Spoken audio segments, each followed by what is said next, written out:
جماعت کے حوالے سے مسائل بیان ہو رہے ہیں۔ گزشتہ درس میں جماعت کی اہمیت اور فضیلت کے حوالے سے چند احادیث آپ کے سامنے پیش کی تھی۔ آج کے درس میں جماعت کے صحیح ہونے کے لیے جو شرائط ہیں ان کا بیان ہوگا۔ نماز کے صحیح ہونے کے لیے بہت ساری شرائط ہیں، اس میں سے پہلی شرط اسلام اور مسلمان ہونا ہے۔ ظاہر ہے کہ کوئی اگر مسلمان ہی نہیں ہے یا امام اور مقتدی میں سے کوئی ایک مسلمان نہیں ہے تو ان کی جماعت صحیح نہیں ہوگی۔ سب کا مسلمان ہونا، سب کا اسلام پر قائم ہونا کیا ہے؟ ضروری ہے۔ اور دوسری شرط عقل ہے کہ سارے عاقل اور بالغ ہونے چاہیے۔ اگر کوئی مجنون ہے، کوئی پاگل ہے تو ظاہر خواہ وہ امام ہو یا مقتدی ہو تو ان کی امامت درست نہیں ہوگی، ان کی جماعت درست نہیں ہوگی۔ تو لہذا امام اور مقتدی دونوں کے لیے عاقل ہونا ضروری ہے، دونوں عقل و شعور رکھنے والے ہوں، دانش رکھنے والے ہوں۔ اگر عقل نہیں ہے تو ان کی امامت اور ان کی اقتداء اور جماعت جو ہے درست نہیں ہوگی۔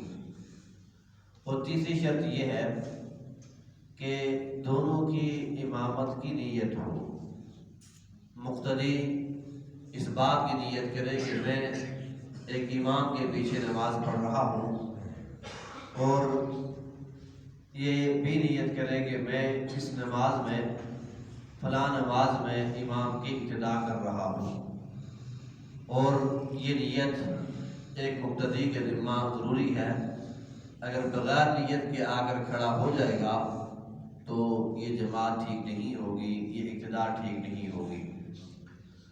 چوتھی شرط یہ ہے کہ امام اور مقتدی دونوں کا مکان متحد ہو، جگہ ایک ہو۔ اگر مکان اور جگہ میں اتحاد نہیں ہے، ایک ہی مقام نہیں ہے، تو پھر ان کی اقتداء ٹھیک نہیں ہوگی۔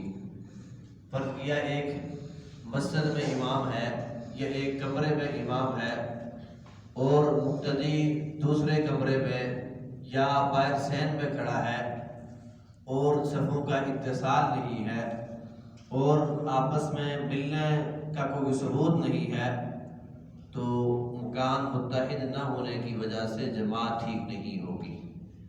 اسی طرح ایک بڑی مسجد ہے، بہت بڑا ہال ہے، تو اس میں صفیں بنی ہوئی ہیں اور ایک مقتدی کئی دو صفیں چھوڑ کر پیچھے آخر میں جا کر کھڑے ہو کر نماز پڑھ رہا ہے، تو یہ اقتداء بھی ٹھیک نہیں ہوگی۔ اس طرح پیچھے نماز پڑھنا بھی درست نہیں ہوگا۔ ہاں کوئی چھوٹی مسجد ہے، یہ ہماری مسجد بھی شرعی اعتبار سے چھوٹی مسجد میں شمار ہوتی ہے، تو اگر اس میں کوئی آدمی امام سے ہٹ کر دو صفیں چھوڑ کر پیچھے کھڑے ہو کر نماز پڑھے گا تو اقتداء تو ہو جائے گی، لیکن صفوں میں اتصال نہ ہونے کی وجہ سے اور الگ ہو جانے کی وجہ سے کیا ہے، وہ ایک حدیث کو چھوڑنے والا اور ایک منکر اور ایک مکروہ عمل کرنے والا ہوگا۔ تو اس لیے ایک ہی کیا ہے جگہ کا ہونا ضروری ہے۔ اگر کہیں جگہ میں تنگی آ گئی ہے، مسجد میں حال میں تنگی آ گئی یا کسی جگہ جماعت ہو رہی ہے وہاں تنگی آ گئی ہے، تو وہاں صفوں کے اتصال کرتے ہوئے مسجد سے باہر بھی صفیں بنائی جا سکتی ہیں، اور اس کے لیے اتصال ہونا ضروری ہے، کوئی ربط ہونا ضروری ہے۔ اگر بغیر کسی ربط کے، بغیر کسی حائل کے اگر وہ کیا ہے جگہ خالی رہ جاتی ہے تو پھر وہ اقتداء ٹھیک نہیں ہوگی، وہ جماعت ٹھیک نہیں ہوگی۔ فرض کیا کہ اگر کوئی آدمی خام میں بلا وجہ مسجد سے باہر دور کھڑا ہو جاتا ہے تو ظاہر ہے کہ اتصال نہ ہونا اور مکان متحد نہ ہونے کی وجہ سے نماز نہیں ہوگی۔ اگر سبوں کا اتصال چل رہا ہے تو بے شک مسجد سے باہر ہزاروں لوگ بھی کھڑے ہو جائیں گے تو اتصال کی وجہ سے کیا ہو جائے گا، جماعت ٹھیک ہو جائے گی، مکان ایک ہونا کے حکم میں ہو جائے گا اور نماز ٹھیک ہو جائے گی۔ اور پانچویں شرط یہ ہے کہ امام اور مقتدی کی نماز متحد ہو، ایک ہی نماز ہو۔ اگر دونوں کی نمازوں میں فرق ہے تو پھر جماعت ٹھیک نہیں ہوگی۔ فرض کیا کہ امام ظہر کی نماز پڑھ رہا ہے، مقتدی نے عصر کی نماز کی نیت کی، تو ظاہر ہے کہ دونوں کی نیت میں اتحاد نہیں ہے۔ یا امام کوئی قضا پڑھ رہا ہے اور مقتدی کوئی ادائیگی وقتی نماز پڑھ رہا ہے، تو ظاہر ہے کہ نیت ایک نہیں ہے، تو تب بھی نماز نہیں ہوگی۔ یا اسی طرح امام کوئی نفل پڑھ رہا ہے، مقتدی نے فرض شروع کر دیے ہیں، تو ظاہر ہے کہ دونوں کی نیت میں اتحاد نہ ہونے کی وجہ سے جماعت ٹھیک نہیں ہوگی۔ تو اس لیے امام اور مقتدی کی نیت بھی ایک ہونی چاہیے، یعنی ان کی ایک ہی نماز ہونی چاہیے۔ اگر دونوں کی الگ الگ نمازیں ہوں یا نیت میں فرق آ جائے گا تو اس سے کیا ہے، اقتداء ٹھیک نہیں ہوگی، جماعت ٹھیک نہیں ہوگی۔ اور چھٹی شرط یہ ہے امامت اور جماعت کے لیے کہ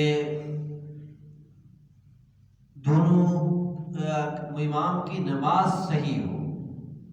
اگر امام کی نماز ایسی ہو کہ اس کی اپنی نماز ہی فاسد ہو جائے، چاہے کسی طہارت کے مسئلے کی وجہ سے ہو یا کسی قرات کے مسئلے کی وجہ سے ہو یا کسی اور چیز کی وجہ سے ہو، تو جب امام کی نماز فاسد ہو جائے تو ظاہر ہے کہ مقتدی کی نماز بھی فاسد ہو جائے گی، جماعت ٹھیک نہیں ہوگی۔ تو اس لیے یہ بات بھی ضروری ہے کہ امام کی نماز کا صحیح ہونا ضروری ہے۔ اگر امام کی نماز صحیح نہیں ہوگی تو جماعت ہی نہیں ہوگی، ابتدا ہی ٹھیک نہیں ہوگی۔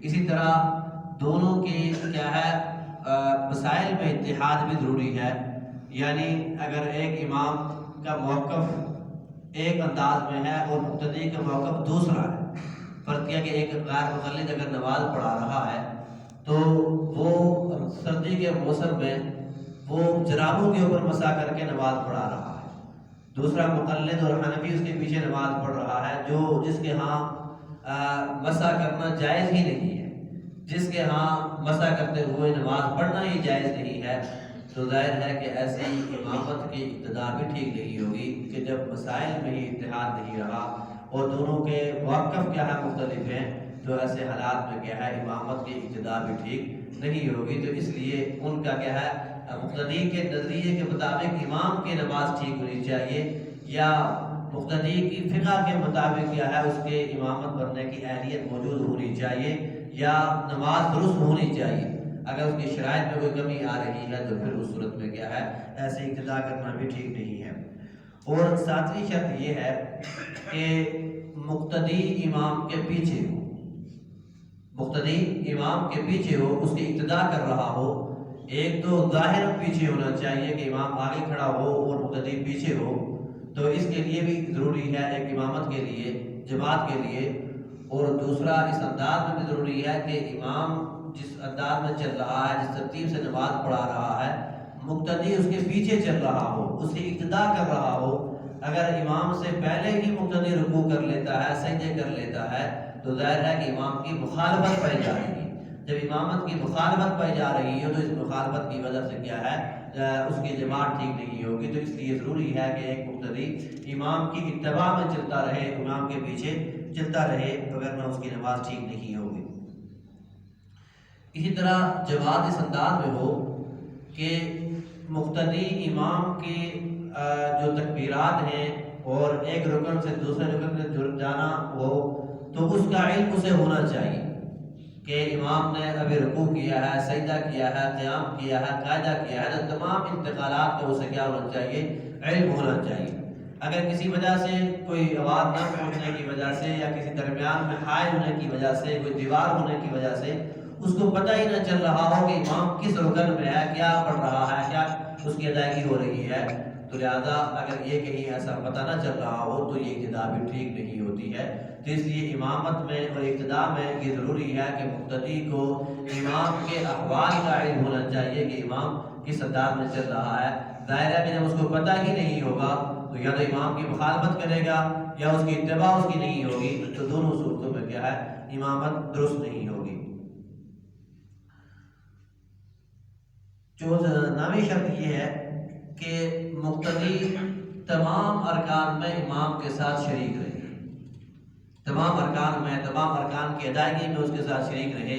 اگر بعض ارکان میں اس کے ساتھ شریک ہوتا ہے اور بعض میں شریک نہیں ہوتا ہے تو پھر کیا ہے ظاہر ہے کہ ابتدا ٹھیک نہیں ہوگی۔ اس کی ایک صورت یہ ہے کہ ارکان میں جس طرح امام رکوع اور سجدے وغیرہ کر رہا ہے، قیام کر رہا ہے، تو یہ مقتدی بھی اس کے ساتھ ہی قیام، رکوع اور سجدے وغیرہ تمام ارکان اس کے ساتھ اس کی اتباع میں کیا ہے عمل کرتا رہے۔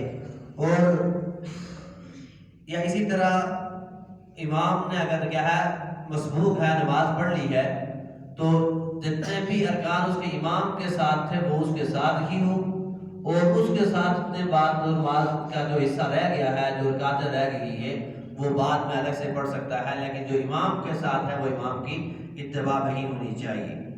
اور 10ویں شرط یہ ہے کہ امام مقتدی کے کم از کم برابر ہو یا اس سے کیا ہو، افضل ہو۔ یہ افضلیت ہونا یہ مسائل میں بھی ہے اور حقیقت اور ظاہر کے اعتبار سے بھی ہے۔ مثلا ایک آدمی امام ہے اور وہ قیام کے قابل نہیں ہے، رکوع یا سجدہ کرنے کے قابل نہیں ہے، اور مقتدی کیا ہے قیام اور قعود اور رکوع وغیرہ کے قابل ہے، تو ظاہر ہے کہ امام کی حالت مقتدی سے اضعف اور کمزور ہو گئی ہے، تو لہذا ایک صاحب قیام کے لیے ایک معذور شخص کی امامت درست نہیں ہوگی۔ اس لیے ضروری ہے کہ امام کی حالت مقتدی سے اقویٰ ہونی چاہیے، مقتدی سے کمزور نہیں ہونی چاہیے۔ یا اسی طرح امام مقتدی قرات کے اوپر قادر ہے، وہ قرات کر سکتا ہے، اور جو امام بنا ہے وہ قرات نہیں کر سکتا ہے، اس سے کمزور ہے، پڑھ نہیں سکتا، اسے سورت یاد نہیں ہے، یا سورت آتی ہے لیکن ایسا پڑھتا ہے کہ جو کیا ہے غلط ہے، تو امام کا اضعف ہونا یہ امامت کے لیے کیا ہے درست نہیں ہے، بلکہ امام مقتدی سے اقویٰ ہونا چاہیے، اعلیٰ ہونا چاہیے، مقتدی سے کمزور نہیں ہونا چاہیے۔ لیکن یہ کمزوری افضلیت میں نہیں ہے، بلکہ یہ کمزوری اعلیٰ ہونا یہ کیا جو ضروری مسائل ہیں اس میں ضروری ہے۔ فرض کیا ایک مسئلہ قرات کا ہے، مقتدی کی آواز خوبصورت ہے لیکن امام کی آواز کیا اس طرح کی خوبصورت نہیں ہے، تو اس سے کوئی فرق نہیں پڑے گا۔ تو تزیین اور تحسین کی قبیل میں سے چیزیں ہیں، اس سے کوئی فرق نہیں پڑے گا۔ جو ارکان ہیں اس میں امام کو کیا ہونا چاہیے، افضل ہونا چاہیے مقتدی کے مقابلے میں۔ مقتدی سے جو تب کیا ہوگی، درست ہوگی۔ اللہ ہم سب کو مسائل سمجھ کر عمل کی توفیق نصیب فرمائے۔ مقتدی کا مسئلہ کوئی نہیں، مقتدی کے کمزور ہونے سے کوئی فرق نہیں پڑے گا، جس کی آپ ابتدا کر رہے ہیں وہ آپ سے اعلیٰ ہونا چاہیے۔ مسا کا سٹیٹس تو یہ شرط کیا ہے، یہ جائز ہے، اس کی گنجائش ہے، لیکن اس کے لیے کچھ شرائط ہیں۔ بس کیا ایک تو مسا وضو میں ہم کرتے ہیں، سر کا مسا وہ تو ایک فردیت رکھتا ہے، اس کے الگ ہے۔ دوسرا مسا ہے پاؤں کا۔ پاؤں کے مسئلے میں یہ ہے کہ ہمارے فقہ حنفی میں اس میں یہ ہے کہ جو موزے ہوتے ہیں چمڑے کے بنے ہوئے، جس سے کھری تک کیا سارا ٹخنے تک سارا کوئی کیا ہونا چاہیے، ڈانپا ہوا ہونا چاہیے، تو اگر وہ ہے تو